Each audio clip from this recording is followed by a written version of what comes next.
अस्सलामुअलैकुम। कशिश खबरनामे में आपका इस्तकबाल है। मैं हूं मोहम्मद अब्दुल मोहसिन और इस खबरनामे की शुरुआत करेंगे हम सुर्खियों से।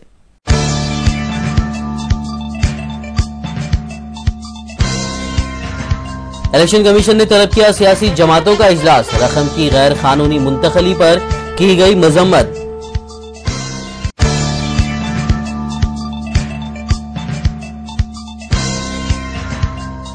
समाजी इंसाफ ही तश्कील तेलंगाना का मकसद। मरकजी वजीर जयराम रमेश का बयान।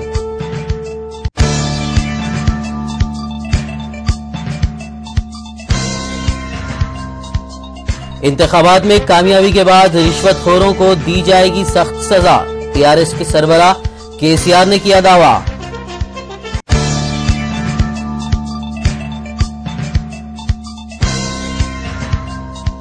किरण कुमार रेड्डी इंतखाबी मैदान से हुए बाहर। अपने भाई किशोर कुमार रेड्डी के लिए छोड़ी सीट।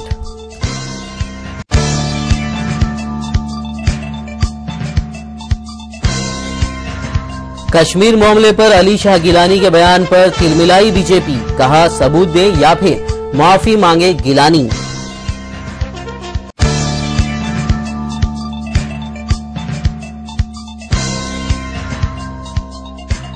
और अलजायर में साबिक सदर बूतफ्लीका को मिली कामयाबी। चौथी मुद्दत के लिए फिर मुंतखब हुए सदर।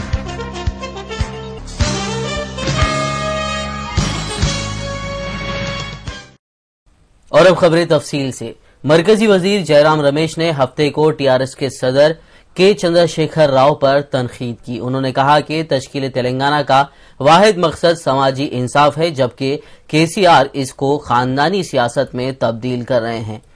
जयराम रमेश ने इल्जाम लगाया कि केसीआर के बयान से तेलंगाना में मुकीम सीमांध्रा की आवाम में खौफ व हरासा का माहौल पाया जा रहा है, जो सरासर इश्तियाल अंगेजी है। वाज़ेह है कि जयराम रमेश इन दिनों तेलंगाना में कांग्रेस की कामयाबी के लिए कांग्रेस की इंतखाबी मुहिम चला रहे हैं।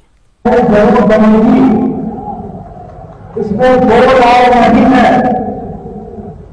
मैं तेलंगाना का सारा दौरा कर चुका हूं। तेलंगाना के सारे जिले जा चुका हूं। तेलंगाना की जनता एक स्थिर सरकार चाहिए, स्टेबल गवर्नमेंट।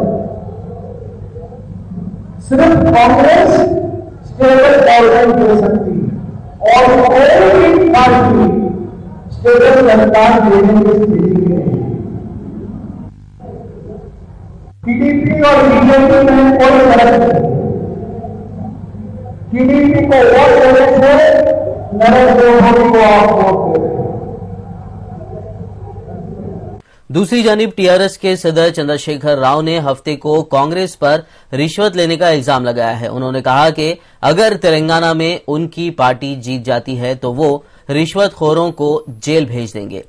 केसीआर का कहना था कि कांग्रेस हुकूमत में कई मिनिस्टरों और ब्यूरोक्रेट्स को रिश्वत के इल्जाम में सीबीआई के केसेस का सामना है और हालिया इंतखाबात में अगर टीआरएस जीत जाती है तो वो रिश्वत का खात्मा करते हुए कसूरवारों को जेल भेज देंगे। रियासती इलेक्शन कमीशन के साथ रियासती सियासी जमातों का कुल जमाती इजलास का इनेकाद अमल में आया, जिसमें तमाम सियासी जमातों ने रकम की गैर कानूनी मुंतकली की मजम्मत की और इस पर रोक लगाने का मुतालबा किया। हफ्ते के रोज जुबली हॉल में मुनक़िदा इस इजलास में तमाम सियासी जमातों को फी जमात 10 मिनट बात करने का मौका दिया गया था, जिसमें तेलुगुदेशम पार्टी कायदीन ने वाईएसआर कांग्रेस पार्टी के सदर वाईएस जगन के टीवी चैनल साक्षी के खिलाफ शिकायत की। इस इजलास में सियासी जमातों ने शफाफ तौर पर इंतखाबात के इनेकाद के लिए मजबूत इक़दामात करने का इलेक्शन कमीशन से मुतालबा किया।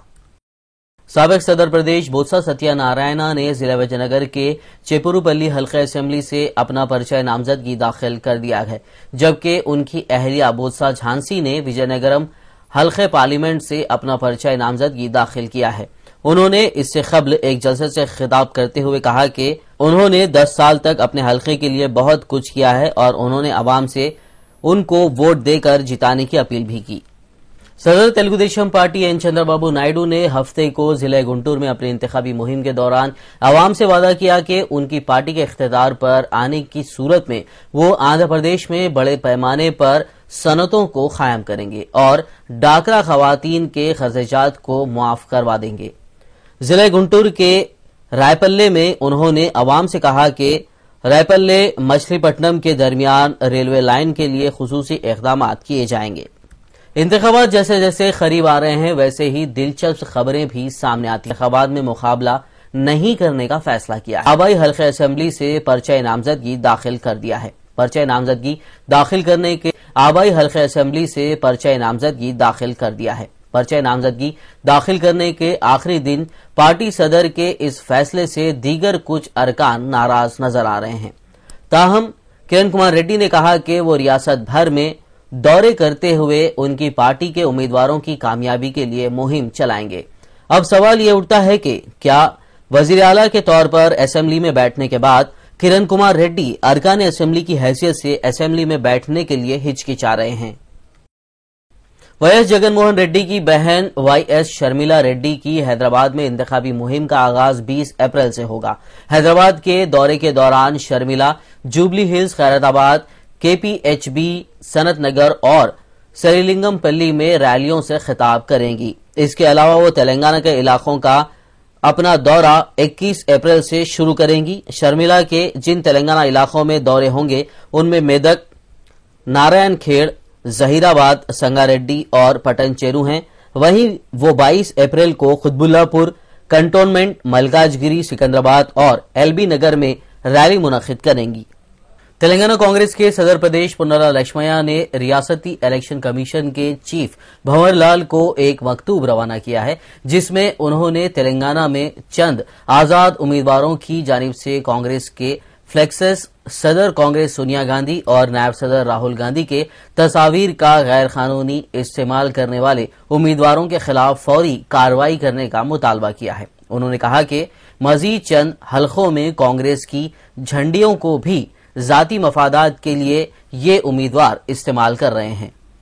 वाईएसआर कांग्रेस के सदर वाईएस जगनमोहन रेड्डी ने सदर तेलुगुदेशम एन चंद्रबाबू नायडू पर तनकीद की है। उन्होंने कहा कि चंद्रबाबू नायडू ऑल फ्री बने हुए हैं और चंद्रबाबू नायडू की जानिब से ऑल फ्री के दावे आवाम को गुमराह कर रहे हैं। उन्होंने इल्जाम लगाया कि चंद्रबाबू नायडू झूठ को अपनाकर मुफ्त में सब कुछ देने का वादा कर रहे हैं। कायदे मुखन्ना अकबरुद्दीन ओवैसी ने कंदीकल गेट में इंतखाबी जलसे से खिताब किया। कायदे मुखन्ना अकबरुद्दीन ओवैसी ने कहा कि मुखालिफ सियासी जमातें मिली इत्तेहाद को कमजोर करने के लिए फिर सरगर्म हो गई हैं। उनका कहना था कि झूठे प्रोपगंडे से मुसलमानों को गुमराह किया जा रहा है। उन्होंने कहा कि शख्सियतें आती और जाती रहेंगी, लेकिन अहमियत जमात और मुसलमानों के इत्तेहाद की है। उनका कहना था कि मजलिस सारे हिंदुस्तान के मुसलमानों की एक उम्मीद बनी हुई है। उन्होंने कहा कि सबकी निगाहें हैदराबाद पर हैं और ऐसे दौर में मजलिस भी अपने कदम आगे बढ़ाना चाहती है, तो मुखालिफिन साजिश के तहत तफरीका डालने और इत्तेहाद को कमजोर करने के लिए फिर सरगर्म हो गए हैं। लोग पूछते हैं अकबर ओवैसी ने क्या किया? अरे स्कूल बना दिए, मदरसे बना दिए, इतना सब कुछ किया। उसके बाद एक वादा किया था कि आपकी आवाज को हिंदुस्तान के कोने कोने तक पहुंचाऊंगा। क्या आज आपके इत्तेहाद, आपके दुआओं की ये आवाज अकबर ओवैसी की क्या हिंदुस्तान तक नहीं पहुंची? क्या करे पूछ रहे। अरे पैगाम दे दिए, दुनिया को बता दिए कि हम भी अपने अलग में जबान रखते हैं, हम गूंगे नहीं हैं। तुम एक बोलेंगे तुम 1000 बोल सकते हो।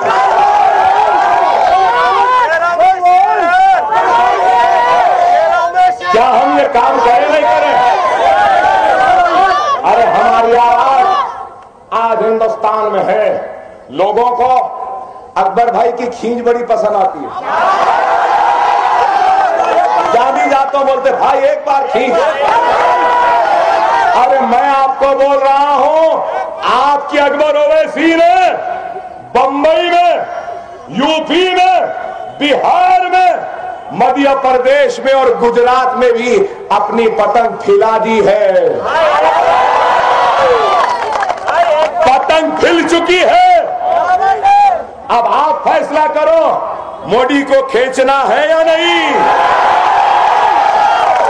इजाजत दे दो, अकबरुद्दीन ओवैसी कन्नों में से खींच के ला लेगा और आपके एतमाद, आपके भरोसे को टूटने नहीं देगा।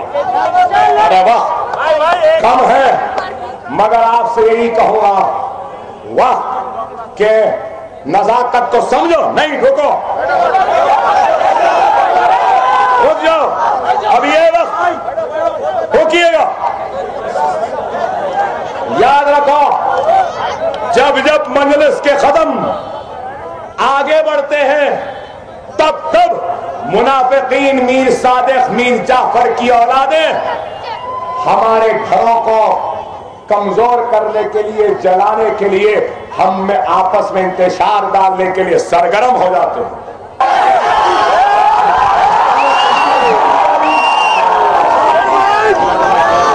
कायदे मुखन्ना अकबरुद्दीन ओवैसी ने हल्के असेंबली चंद्रायनगुट्टा में बाइक रैली का एहतमाम किया। कायदे मुखन्ना ने चंद्रायनगुट्टा के चौराहे से हाशिमाबाद, सलाला, पंडलागुड़ा, इस्माइल नगर, नूरी नगर, मोहम्मद नगर, खुबा कॉलोनी और जमाल बंडा का बाइक पर दौरा किया। कायदे मुखन्ना ने रैली के दौरान कॉर्नर मीटिंग्स में भी शिरकत की। मुकामी अवाम ने कायदे मुखन्ना की बड़ी तादाद में गुलपोशी भी की। इस रैली में हजारों मोटरसाइकिल सवारों ने शिरकत की। वो मजलिस जिंदाबाद के नारे लगा रहे थे। इस रैली में मजलिस कारकुनान की कसीर तादाद मौजूद थी।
सदर मजलिस बैरिस्टर असदुद्दीन ओवैसी और याकूतपुरा मजलिसी उम्मीदवार मुमताज अहमद खान ने संतोष नगर, पानी की टैंकी, बेनी साहब बंगला, अली कैफे और पुलिस क्वार्टर्स के इलाकों का दौरा किया। उन्होंने घर घर पहुंचकर मुकामी अवाम से मुलाकात की। सदर मजलिस और मुमताज अहमद खान ने पतंग के निशान को वोट देने की अपील करते हुए मजलिस इत्तेहादुल मुस्लिमीन को मुस्तहकम करने पर जोर दिया। इस मौके पर अरकान बल्दिया के अलावा दीगर मजलिसी कारकुनान भी मौजूद थे।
हल्के असेंबली चारमीनार के मजलिसी उम्मीदवार सैयद अहमद पाशा खादरी ने सुल्तान शाही चमन हुसैनी आलम कोका की तट्टी का पैदल दौरा किया। सैयद अहमद पाशा खादरी ने मुकामी अवाम से मुलाकात करते हुए मजलिस को जिताने की अपील की। उन्होंने कहा कि अवाम की खिदमत मजलिस का मकसद है। मुकामी अवाम ने पाशा खादरी की जगह जगह गुलपोशी की। इस मौके पर पुराना पुल नुमाइंदा कॉरपोरेटर राजमोहन, मजलिसी सरगर्म कारकुन महमूद खादरी, मुस्तफा अली मुजफ्फर, यूसुफ उद्दीन सिद्दीकी व दीगर मजलिसी कारकुनान मौजूद थे।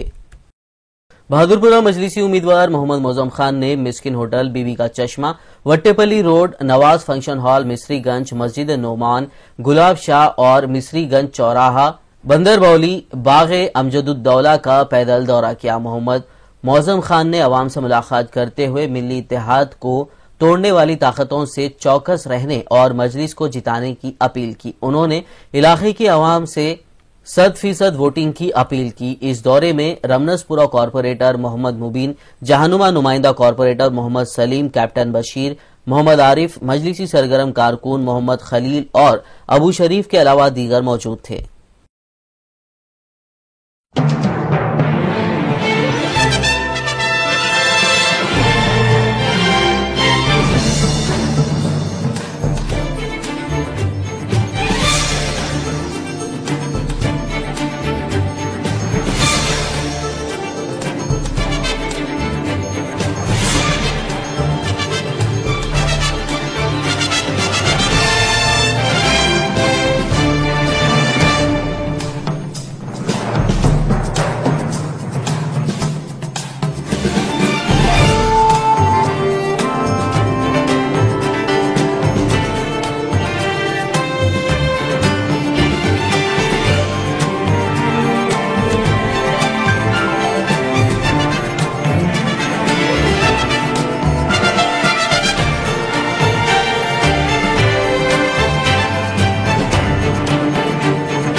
दोनों शहर हैदराबाद और सिकंदराबाद में मजलिस की इंतखाबी मुहिम जारी है। शहर में हर तरफ मजलिस का इंतखाबी निशान पतंग ही पतंग नजर आ रहा है। शहर की सबसे बड़ी पतंग Chandrayangutta flyover bridge पर औजा है। मजलिस के सरगर्म कारकुन मोहम्मद खलील ने इस मजलिसी निशान को औजा किया है। मजलिस का यह निशान पतंग शहर में औजा किए हुए सबसे बड़े निशान के तौर पर देखा गया है। इसकी लंबाई 30 फीट और चौड़ाई 30 फीट है। पतंग पर सदर मजलिस बैरिस्टर रसूदुद्दीन ओवैसी, कायदे मुकर्रर अकबरुद्दीन ओवैसी और बहादुरपुरा मजलिसी उम्मीदवार मोहम्मद मौजम खान की तस्वीरें हैं। अपनी लंबाई और चौड़ाई की वजह से यह निशान अवाम और राहगीरों का मरकज तवज्जो बना हुआ है। अल्हम्दुलिल्लाह चंद्रायन गुट्टा फ्लाईओवर ब्रिज के पास मजलिस इत्तेहादुल मुस्लिमीन के लोगो इंतखाबी लोगो पतंग को लगाया गया है, जो कि 30 फीट और शहर की सबसे बड़ी पतंग है, जिसमें ज़ेर तस्वीर सदर मोहतरम जनाब असदुद्दीन अवैसी साहब, जनाब अकबरुद्दीन अवैसी साहब, जनाब मौजम खान साहब को दिखाया गया है।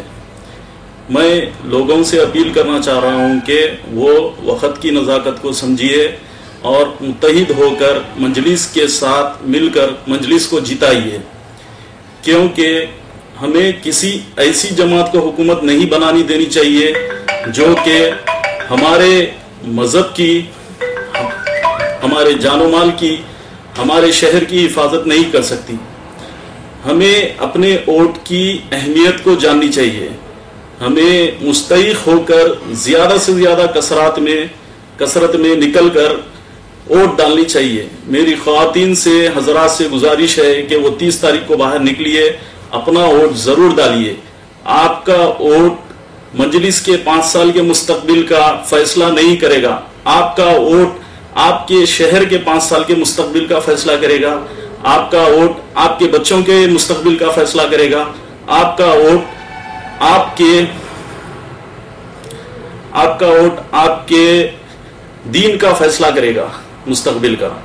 तो आप निकलिए, जरूर वोट डालिए, मजलिस को ज्यादा से ज्यादा तादाद में जिताइए और जमात के सदर मोहतरम जनाब असदुद्दीन अवैसी साहब को पैगाम दीजिए कि उनके जीतने के लिए पोलिंग रिजल्ट तक इंतजार करने की जरूरत नहीं है। आप ज्यादा से ज्यादा कसरत में निकलकर पैगाम दीजिए उनको कि वो पोलिंग डेट्स के दिन ही जीत गए हैं बोलकर। सदर कुल हिंद मजलिस इत्तेहादुल मुस्लिमीन व रुकन पार्लियामेंट हैदराबाद बैरिस्टर असदुद्दीन ओवैसी ने हफ्ते को हल्के असेंबली मलकपेट के मुख्तलिफ इलाकों का दौरा किया।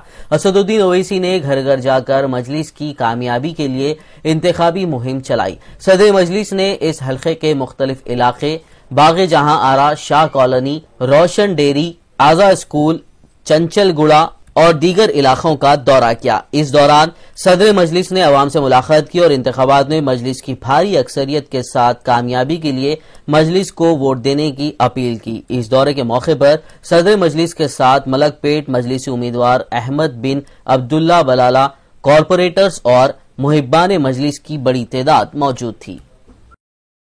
सदर मजलिस बैरिस्टर असदुद्दीन ओवैसी ने मुरादनगर में इंतखाबी जलसे से खिताब किया। अपने खिताब में मजलिसी सदर ने फिरका परस्त ताकतों को रोकने के लिए मजलिस को भारी अक्सरियत से कामयाब करने की अपील की। उन्होंने कहा कि मजलिस ही अक़लियतों की कामयाब नुमाइंदगी कर सकती है। इस जलसे में नामपल्ली से मजलिसी उम्मीदवार जाफर हुसैन मेराज समेत मजलिस के इलाकाई कॉरपोरेटर्स और नुमाइंदा कॉरपोरेटर्स भी मौजूद थे। ये इलेक्शन बड़ी अहमियत का हामिल है और मैं सिर्फ आपसे मुखातिब नहीं हूँ, मेरी आवाज जहां तक पहुंच गई है, अल्लाह करे कि मेरी आवाज लोगों के दिल में उतर जाए और लोग अपना वोट डालने से पहले इस बात पर गौर करें और कभी तेलुगुदेशम और बीजेपी को अपना वोट डालें। तो उनको बचाने का लक्ष्य है, नहीं तेलंगाना असेंबली में कोई बीजेपी तेलुगुदेशम का ना जाए, सेकुलर जमात के लोग जाए, ताकि मजलिस एक सेकुलर हुकूमत को तस्कीर देने में एक अहम रोल अदा कर सके। यही कनगुजारी मुझे आपके साथ सामने रखना था, जो मैंने अख्तिसार के साथ आपके सामने रखा। दिलों को मोड़ने वाला तो अल्लाह सुभाना उठाना है। असदुद्दीन ओवैसी अगर पुकार के करा जाएगा तो कुछ नहीं होगा। मगर एक बात यकीन कर लीजिए कि मेरा एक एक लफ्ज, एक एक जोड़ा हक पर मुबनी है और मुझे पूरा यकीन है कि जो साथ दिलों को मोड़ने वाली है, मेरी बात आज के दिल में डालेगा और यकीनन इंशाअल्लाह ताला यहां से तेलुगुदेशम बीजेपी का उम्मीदवार नाकाम होगा। बल्कि हम तमाम लोग, चाहे मुसलमान हो, दलित हो, बैकवर्ड क्लास हो, सबको लेकर इनकी जमानत जब्त करवाइए, अपने मुल्क को बचाइए, अपने मुल्क को मजबूत करिए। शुक्रिया। अल्लाह। हल्के असेंबली नामपल्ली से मजलिसी उम्मीदवार जाफर हुसैन मेराज ने इलाके प्रिया कॉलोनी, खलील होटल, विश्वास नगर, अरब गली और मुरादनगर का पैदल दौरा किया। अपने इस दौरे के दौरान उन्होंने अवाम से घर घर जाकर मुलाकात करते हुए मजलिस को भारी अक्सरियत से कामयाब करने की अपील की। इस दौरे के दौरान मजलिसी सरगर्म कारकुन यासर अरफात, मोहसिना परवीन, इलाकाई कॉरपोरेटर्स व दीगर मौजूद थे।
मजलिसी सरगर्म कारकुन यासर अरफात ने NMDC के इलाके में पैदल दौरा करते हुए आवाम से मुलाकात की और हल्के असेंबली नामपल्ली से मजलिसी उम्मीदवार जाफर हुसैन मेराज को वोट देने की अपील की। इस दौरे के दौरान मजलिसी अरकान की बड़ी तादाद मौजूद थी। नामपल्ली मजलिसी उम्मीदवार जाफर हुसैन मेराज ने नामपल्ली कॉन्स्टिट्यूंसी प्रिविलेज कार्ड की रस्म इजराई अमल में लाई। इस मौके पर जाफर हुसैन मेराज का कहना था कि किसी को भी अगर इलेक्शन के दौरान कोई शिकायत हो तो वो इस कार्ड पर दिए गए नंबरात पर राब्ता करते हुए अपनी शिकायत दर्ज करवा सकते हैं। रस्म इजराई के बाद सबसे पहला कार्ड मेयर बल्दिया अजीमतर हैदराबाद मोहम्मद माजिद हुसैन के हवाले किया गया। इस मौके पर अवाम और मजलिसी कारकुनान भी मौजूद थे। मैंने एक कार्ड लॉन्च किया है जिस कार्ड का नाम है NCPC। NCPC का मतलब होता है नामपल्ली कॉन्स्टिट्यूंसी प्रिविलेज कार्ड। ये कार्ड के जरिए मैं ये चाहता हूँ कि अल्लाह मुझे कामयाबी देगा तो मैं हमेशा पब्लिक आवाम के टच में रहूँगा। ये कार्ड आपके MLA को 24/7 कोई भी कंप्लेंट है तो हेल्पलाइन जैसा मैंने एक बैकअप ऑफिस चालू कर रहा हूँ जिसके अंदर just like a call centre आप फोन भी कर सकते हैं, ईमेल भी दे सकते हैं, फेसबुक से, व्हाट्सएप से। इसके अलावा और भी कोई भी सोशल मीडिया के जरिए से कुछ भी रहा तो कंप्लेंट दे सकते हैं। उसको इमीडिएट आपको रिप्लाई मिलेगा और ये रिप्लाई के साथ साथ उसका काम भी आपका होगा। उसके बाद आपको वो काम का अपडेट भी किया जाएगा। ये मेरी थिंकिंग और पॉलिसी है नामपल्ली कॉन्स्टिट्यूंसी के लिए। मैं नामपल्ली कॉन्स्टिट्यूंसी को ये चाहता हूँ कि ऑलवेज आपके टच में रहो और एक सेकुलर नामपल्ली बनाना चाहता हूँ, सेकुलर नामपल्ली कॉन्स्टिट्यूंसी, जिसके लिए ये मेरी सोच थी। चूंकि मैं 2 साल बहसीयत डिप्टी मेयर काम किया था तो अक्सर पब्लिक के जो प्रॉब्लम्स रहते हैं, पब्लिक को कहीं ऑफिसेज घूमना पड़ता है, तो मैं ये चाह रहा था कि भाई पब्लिक जस्ट एक अपना फोन करे या मेल करे या कोई भी सोशल मीडिया के जरिए कंप्लेंट करे तो सिंगल विंडो जैसा एक ही जगह की कंप्लेंट को लिया जाएगा और तमाम काम आपका MLA देखेगा। और यूँ समझिए कि जब कभी भी आपको कोई प्रॉब्लम रहेगा तो आपका MLA आपके डोर पे रहेगा, एट योर डोर स्टेप रहेगा। ये मेरी सोच है, ये मेरी थिंकिंग है। तो मैं उम्मीद करता हूँ कि आप लोग, इसके अलावा जो मैं कार्ड दिया हूँ उसमें मैं पूरे सारे कार्ड के साथ में मेरा ब्रोचर दिया हूँ, उसमें सारे डिटेल रखा हूँ कि मेरी टाइमिंग कैसी क्या रहेगी। सुबह 10 बजे से लेकर 2 बजे तक डेली दारुल घूमना है एक्सेप्ट फ्राइडे। इसके अलावा इसमें रहेगा मेरे ऑफिस पे। मैं पूरी कोशिश करके नामपल्ली की जितने वोटर्स है, जितनी आवाम है, उन सबको 100% सर्विस देने की पूरी ट्राई कर रहा हूँ। और मैं मेरा पहला कार्ड, चूंकि नामपल्ली के वोटर मेयर मोहम्मद माजिद हुसैन साहब है, इनको मैं पहला अपना कार्ड दिया हूँ बहैसियत फर्स्ट सिटीजन। इनका कार्ड नंबर है 11111। ये कार्ड नंबरों के साथ रहेगा, आपका डाटा पूरा फीड रहेगा वहां पर। आप अगर कॉल करेंगे तो इमीडिएट आपके नाम से बोला जाएगा, जी माजिद साहब फरमाइए क्या कंप्लेंट है आपकी, क्या है तो श्रीनिवास साहब आप बताइए आपकी क्या कंप्लेंट है, आपकी जलील साहब आपकी क्या कंप्लेंट है, जॉन साहब आपकी क्या कंप्लेंट है, अजीत सिंह साहब आपकी क्या कंप्लेंट है। इस तरीके से मैं सारे कम्युनिटी को कवर करना चाहता हूँ। ये मेरी सोच है, ये मेरी थिंकिंग है। कब से फंक्शन है सर? ये फंक्शन आफ्टर द इलेक्शन, मतलब जिस दिन रिजल्ट डिक्लेयर होगा जब से ये फंक्शन होगा। अभी तो हम लोग ये निकाल के बता रहे हैं, समझा रहे हैं। इलेक्शन के बाद हर एक के घर पे मेरा कार्ड रहेगा, तो जस्ट लाइक क्रेडिट कार्ड का जैसा रहता है ना वैसा कार्ड रहेगा, उसके पीछे नंबर रहेगा, हर चीज रहेगा। ये इसी से अप्रूव है सर? हाँ जी, इलेक्शन कमीशन से अप्रूव? नहीं, ये इलेक्शन का आप जो कर रहे हैं ये नहीं, इसी का नहीं है, ये सर्विस का है। ये इलेक्शन कमिश्नर से ताल्लुक नहीं है। आपका MLA अगर जीत जाएगा तो क्या सर्विस देगा, वो चीज, उसका रजिस्ट्रेशन वैसे पूरा स्टार्ट करेंगे। ये यूनिक है सर, इससे पहले कोई शुरू किया नहीं? दिस इज द फर्स्ट मैं समझता हूँ फर्स्ट। ठीक है सर, थैंक यू। ये रिजल्ट इरेस्ट का रिजल्ट नहीं सुनिए आप, मैं क्या बता रहा हूँ इसके अंदर कि ये कार्ड मेरी सर्विस का है। अगर फर्ज करिए मैं as a MLA Nampally constituency से इलेक्ट होऊंगा तो ये सर्विस है। इसके अलावा MIM पार्टी तो हमेशा सर्विस देते रहती है, हमेशा सर्विस, हमेशा पब्लिक के बीच में रहती है MIM पार्टी। ये मेरा वर्किंग स्टाइल बताना चाह रहा था। सिकंदराबाद हल्के असेंबली के मजलिसी उम्मीदवार जेम्स सिल्वेस्टर ने महबूबगुड़ा में पैदल दौरा किया। उन्होंने घर घर पहुंचकर आवाम से मुलाकात की और आवाम से मजलिस की तायद में वोट डालने की अपील की। उन्होंने कहा कि आवाम की खिदमत ही मजलिस की पहचान है। इस मौके पर मजलिस के इब्तदाई सदर M.A. खादर और दीगर कारकुनान भी मौजूद थे। जो एक जिम्मेदारी मुझ पर दिया गया है, जो अकबर साहब बोले कि अपन को सिकंदराबाद में काम करना चाहिए, सबसे इल्तिजा है, सबसे रिक्वेस्ट है कि हम सब भाई बहन मिलकर एक साथ काम कर सिकंदराबाद हल्के से जीत कर आएंगे। Not only for assembly but also for MP Mohan Rao साहब को भी जिताने का है। हम ये बतलाने का है कि हम डेवलपमेंट के लिए है, हम सेक्युलर पार्टी है, हम काम के लिए है और हम हर शख्स के साथ खांधे पे खांधा मिलाकर काम करने के लिए है। कांग्रेस कायद व हल्का असेंबली खैरताबाद के उम्मीदवार डी नागेंद्र ने बंजारा हिल्स के सिंगाड़ा कुंटा में कॉर्नर मीटिंग्स में शिरकत की। डी नागेंद्र ने मीटिंग्स के दौरान मुकामी आवाम से कांग्रेस की ताईद में वोट देने की अपील की। उनका कहना था कि तेलंगाना की तरक्की के लिए कांग्रेस हर मुमकिन इक़दाम करेगी। इस मौके पर कांग्रेस कारकुनान समेत मुकामी आवाम भी मौजूद थे। अब हमको तो कोई बहाने की जरूरत ही नहीं है। अभी भाई हमारे अजय भाई जिस तरह बताया, हम प्रैक्टिकल लोग हैं, हम जमीन से जुड़े हुए लोग नेता है। हमारी कोई जो है किसी की तुफेल से, किसी की मेहरबानी से हम लोग यहाँ पर नहीं पहुंचे। खुद की जो हम जो खुददार बाबा बोलते ना, जिस तरह खुददार इंसान है मैं और अजय कुमार यादव, हमारे बहन भारती भाई, हमारा कोई गॉडफादर नहीं था। हमारी ऑनर से, हमारी मेहनत से कांग्रेस पार्टी मुझे हमारी जो वर्क काम को देकर हमको पहचान दिया।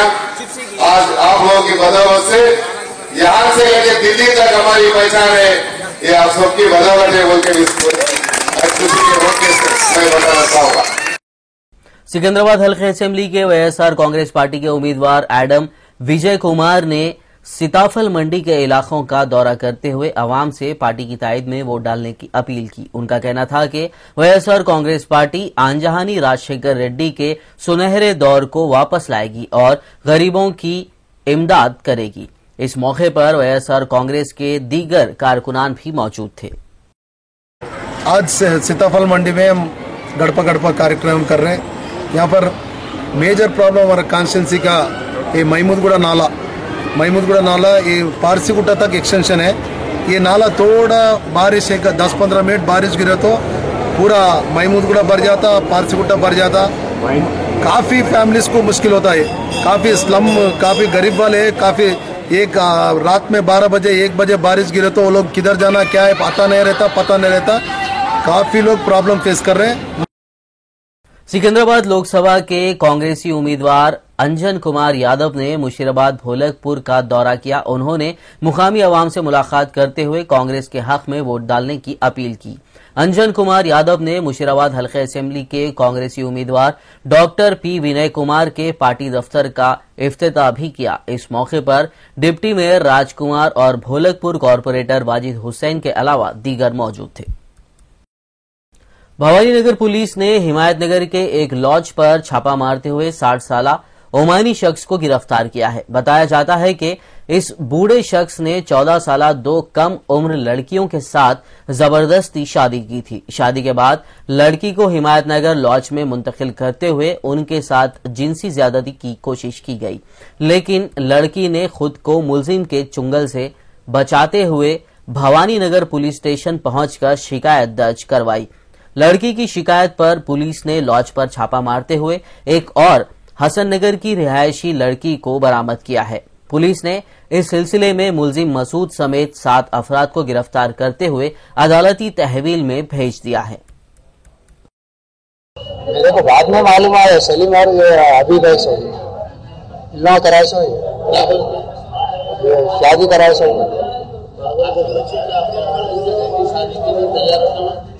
नहीं मर्जी से नहीं, बाद में बातचीत करे भाई ना बच्ची कराएंगे बोल के। आपको कैसा मालूम है आपकी बच्ची की शादी नहीं कर बाद में लेके गए मेरे को।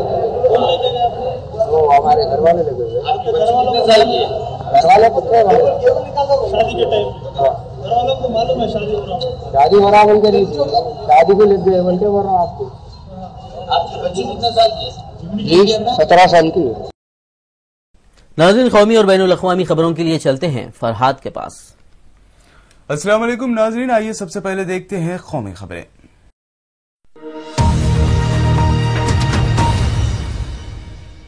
भारतीय जनता पार्टी ने हफ्ते को उन खबरों को मुस्तरद कर दिया है जिसमें कहा गया था कि नरेंद्र मोदी ने कश्मीर पर बातचीत करने के लिए हुर्रियत कॉन्फ्रेंस के सरबराह सैयद अली शाह गिलानी से मिलने के लिए 2 कश्मीरी पंडितों को भेजा था। गिलानी के दावों को गुंडागर्दी और बेबुनियाद बताकर मुस्तरद करते हुए बीजेपी ने कहा कि मसले कश्मीर पर बातचीत के लिए मोदी के किसी भी नुमाइंदे ने न तो गिलानी से मिलने की कोशिश की है और न ही उनसे मुलाकात की है। बीजेपी ने बयान में वाज़ेह भी किया कि पार्टी हमेशा से ये मानती आई है कि कश्मीर हिंदुस्तान का अटूट हिस्सा है और इसमें किसी तरह की बातचीत की कोई गुंजाइश नहीं है। बीजेपी ने कहा है कि गिलानी या तो मोदी के उन 2 नुमाइंदों के नाम बताएं जो उनसे मिले थे या फिर अपने दावे के लिए माफी मांगे। इससे पहले कश्मीर के अलाहिदगी पसंद लीडर गिलानी ने जुमा को श्रीनगर में कहा था कि 2 कश्मीरी पंडित 22 मार्च को मोदी के नुमाइंदे बनकर उनके पास आए थे और उन्होंने कहा था कि वो मसले कश्मीर पर नरेंद्र मोदी से बात करें। गिलानी के मुताबिक मोदी ने ऐसा इसलिए किया ताकि अलाहिदगी पसंद उनके तय नरमी का रवैया इख्तियार करें। अप्रैल का दिन है, उस मौके पर हमने मगरिब से लेकर इशा तक एहतजाज करने की अपील की है। एहतजाज किया जाए ताकि जो लोगों तक ये पैगाम ताजगी के साथ पहुंच जाए कि वोट नहीं डालना है, वोट का बैकाट करना है। मेरा हाउस अरेस्ट रखना और हमारे जो आजादी पसंद क़यादत है उसको जेलों में भरना या उनको घरों में बंद रखना, हाउस अरेस्ट रखना, उसके खिलाफ हमने 21 अप्रैल को 2 लोगों को उन्होंने भेजा, ऐसा उन्होंने कहा। वो 2 लोग कौन है, उनका सैंक्शन क्या है, उनके नाम क्या है, उनका स्टेटस क्या है, ये उन्होंने बताया नहीं है। पहली बात मैं आपको बताना चाहता हूं कि कश्मीर का प्रश्न ये कांग्रेस ने निर्माण किया हुआ प्रश्न है और मुझे लगता है कि निश्चित रूप से कश्मीर की समस्या का समाधान भी नरेंद्र मोदी अगर प्रधानमंत्री होंगे तो कश्मीर की गरीबी दूर होगी, बेरोजगारी दूर होगी और कश्मीर का विकास। आम आदमी पार्टी के कन्वीनर अरविंद केजरीवाल ने इल्जाम लगाया है कि उन पर हालिया हमलों के पीछे बीजेपी का हाथ है। अरविंद केजरीवाल ने वाराणसी में कई जलसों से खिताब करते हुए कहा कि थप्पड़ और घूंसा मारने और गुज़िश्ता रोज हुए पथराव के वाकयात के पीछे भी बीजेपी रही थी। इस दौरान केजरीवाल ने अवामी जलसों के दौरान मुजफ्फरनगर फसादात के बारे में भी बात की। इससे पहले वाराणसी में केजरीवाल के खिलाफ मोदी हामियों ने जबरदस्त इश्तियाल अंगेजी मचाते हुए उनके खिलाफ शदीद मुजाहरे किए, जिसकी वजह से अरविंद केजरीवाल को अपना घर ही तब्दील करना पड़ा। समाजवादी पार्टी के सीनियर लीडर आजम खान ने खुद पर लगी इलेक्शन कमीशन की पाबंदी न हटाने के बाद इलेक्शन कमीशन पर शदीद तनकीद करते हुए कहा कि इलेक्शन कमीशन फिलहाल अपने आप को सुप्रीम कोर्ट से बालातर समझ रहा है। आजम खान ने कहा कि उन पर इलेक्शन कमीशन की जानिब से लगाई गई पाबंदी के खिलाफ वो सुप्रीम कोर्ट जाएंगे। वाज़ेह है कि इश्तियाल अंगेज तकरीर की शिकायत पर इलेक्शन कमीशन ने 11 अप्रैल को बीजेपी के अमित शाह और आजम खान को इंतखाबी जलसे और रोड शो करने पर पाबंदी लगा दी थी।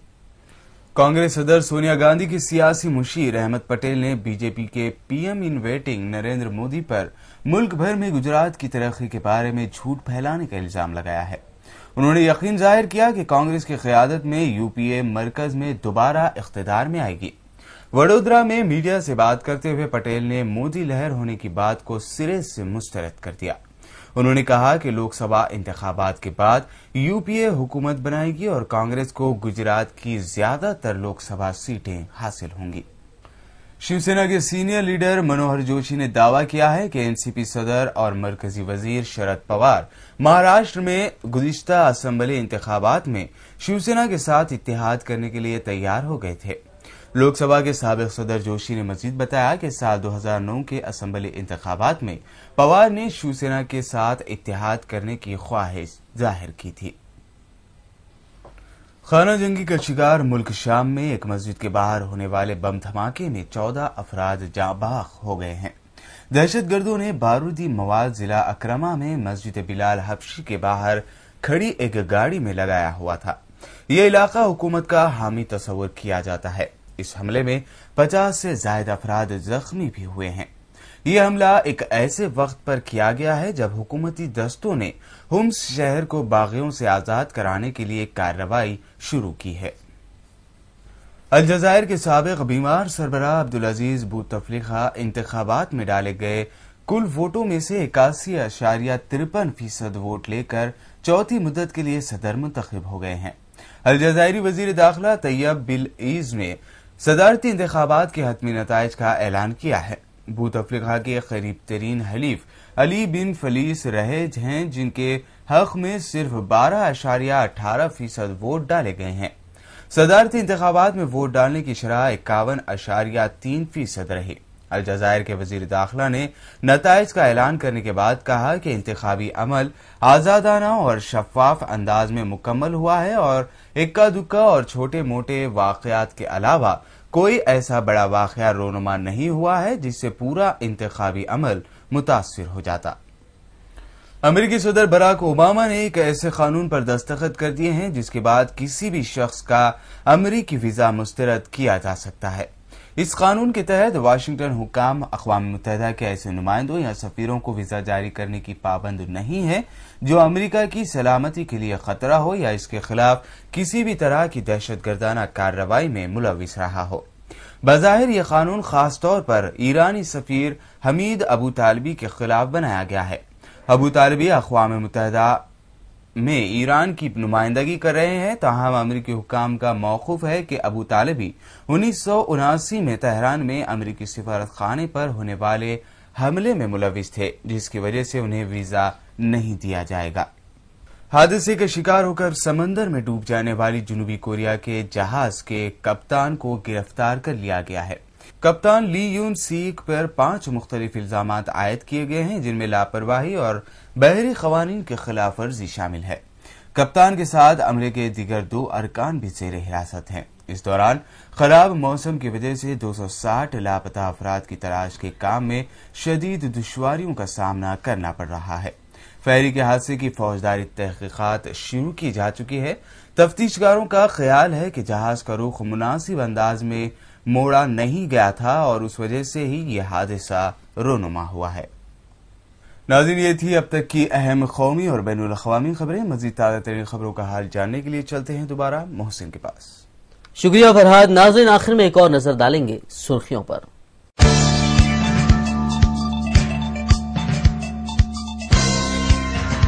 इलेक्शन कमीशन ने तलब किया सियासी जमातों का इजलास, रकम की गैर कानूनी मुंतकली पर की गई मजम्मत।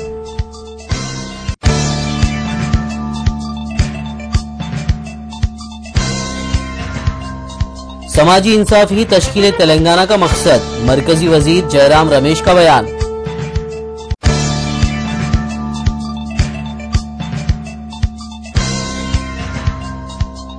इंतखाबात में कामयाबी के बाद रिश्वतखोरों को दी जाएगी सख्त सजा, टीआरएस के सरबराह केसीआर ने किया दावा।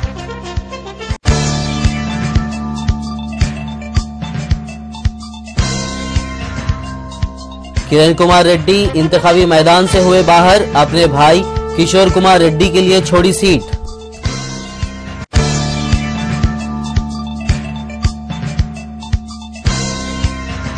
कश्मीर मामले पर अली शाह गिलानी के बयान पर तिलमिलाई बीजेपी, कहा सबूत दे या फिर माफी मांगे गिलानी।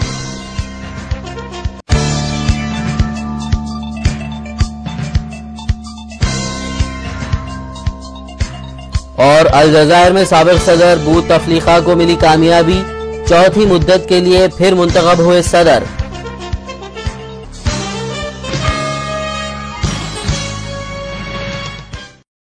इसी के साथ कशिश खबरनामा इख्तिताम को पहुंचा। मिलते हैं अगले खबरनामे में, तब तक के लिए देखते रहिए उर्दू टीवी। अल्लाह हाफिज।